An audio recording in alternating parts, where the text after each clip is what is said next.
Bienvenidos, esta es la recapitulación por segmentos de Solo Negocios Radio, transmitido el 25 de septiembre de 2025, donde Alejandro Sandoval Murillo, del espacio de Solo Negocios, desarrolla el tema de derecho de empresa, y este segmento sobre precedentes jurisdiccionales fiscales.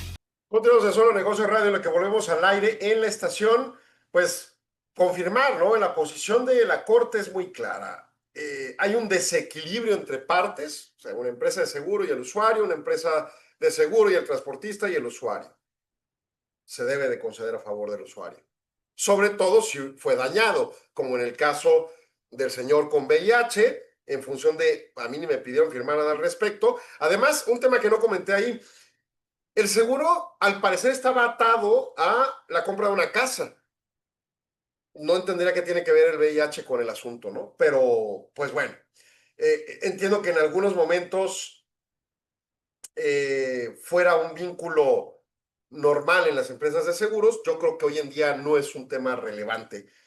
Pero bueno, ya volvemos al aire al 1300 y nos vamos ahora a dos tesis de materia fiscal.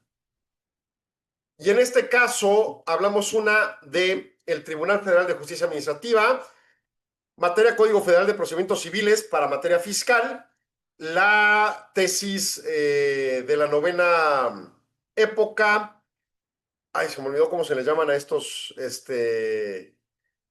criterios aislados de sala regional, que bueno, es el registro 47970, ese es el punto.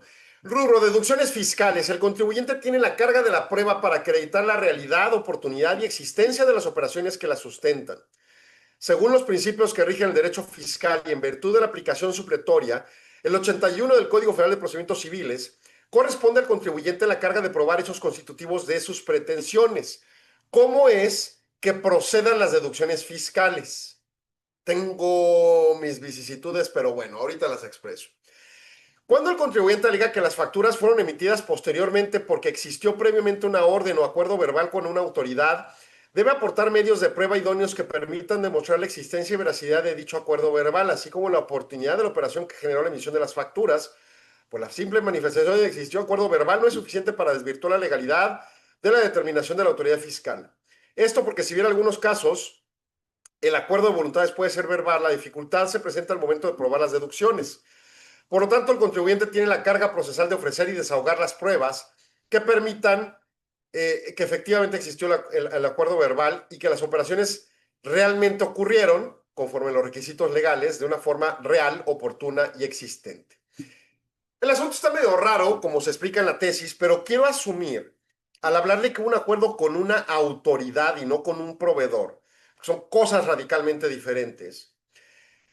Si yo tengo un acuerdo con un proveedor de que le compré alguna cosa y quizá no le pedí la factura y luego, oye, siempre sí necesito la factura, emítela, pero emítela como PPD y luego aplican un complemento de pago con la fecha que te pagué realmente y ese tipo de cosas que sí se pueden hacer, pero abren espacio para problemas o para revisiones y sujeciones correspondientes. Bueno, el punto en concreto es que esto no es con un proveedor, es con una autoridad del acuerdo verbal. Entonces, yo asumiría, por ejemplo, cuando uno va a un acuerdo conclusivo ante la PRODECON, que intercede en nombre del contribuyente ante el SAT, pues puede haber puntos en los que digan, bueno, es que esto sí lo pagué y sí lo compré y fue insumo de esto que produje y vendí. Entonces, sí era deducible, pero no me dieron el CFDI. Quizás se finque el acuerdo, se me ocurre, ¿eh? Bueno, pues acordemos que vaya y pida la factura. Claro que el timbrado de la factura, bajo el criterio de un CFDI, hoy en día va a afianzar la fecha de emisión de hoy. Y peor, si se emite con pago en una exhibición, pues ya tendrá validez nada más para hoy, cuando no tiene vínculo con la operación original. Se me ocurre como una posibilidad. Si ese acuerdo no queda plasmado por escrito y solo quedó entre palabras en las negociaciones, no va a tener validez, porque la carga procesal, conforme al Código de Procedimientos Civiles, supletorio del Código Fiscal, está en el contribuyente para comprobar la deducibilidad válida de esa factura. Me parece súper estirada la liga en cómo estoy planteando el ejemplo, porque no hay más profundidad y no conozco el engrose. Pero creo yo que el tema me lleva a la mesa bajo el criterio de cumplimiento de prevención, compliance, tener un sistema en el que los actos que realicemos, independientemente de acuerdos sobre facturas bajo ciertos criterios como el que le decía del proveedor, estén sustentados en elementos que realmente aporten que esa factura fue realmente emitida, que se puede comprobar con el simple timbrado, con su complemento acompañado, que se debe de comprobar con su complemento timbrado y con fecha afianzada a la fecha de pago, amarrada con la transferencia electrónica, medio ideal de pago o tarjetazo o algún otro medio financiero, porque en efectivo no se puede comprobar el pago.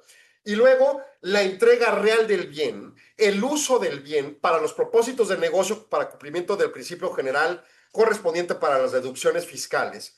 Y en su caso, algún otro elemento que pueda mostrar la oportunidad, realidad y existencia del acto, y entonces concatenemos cada deducción con esos elementos. Hoy es una locura administrativa. Estoy completamente de acuerdo.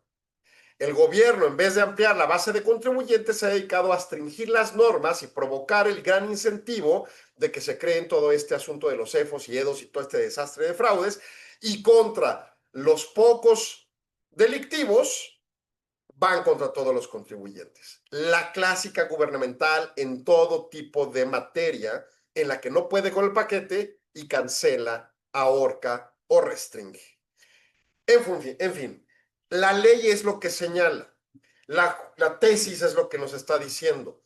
El contribuyente, aún con el sobrecosto administrativo que implica estos cumplimientos, lo tiene que hacer. Pero le doy un conveniente más. Olvídese del SAT. Hay que pagar los impuestos y las deducciones, hay que aplicarlas correctamente y bla, bla, bla. Punto. El problema hoy en día es la designación de organismos terroristas por los Estados Unidos, y ya lo hemos comentado. El hecho de que el gobierno de Estados Unidos, por medio de la OFAC, no señale y en su caso no restrinja nuestro sistema financiero, puede ser un problema de mortandad empresarial. Mata la actividad económica porque te sacan del sistema financiero.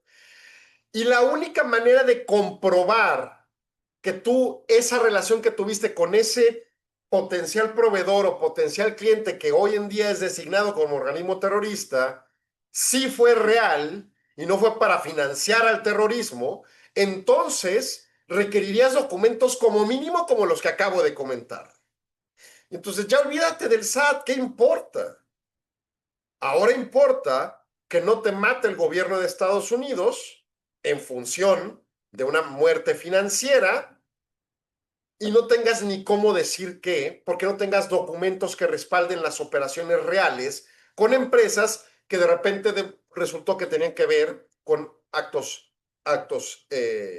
pues, de financiamiento del terrorismo, ¿no? Bueno, la siguiente tesis, la 20-311-92, tesis aislada, publicada el 5 de septiembre en tribunales colegiados de circuito del Semanario Judicial de la Federación. Notificación electrónica por buzón tributario.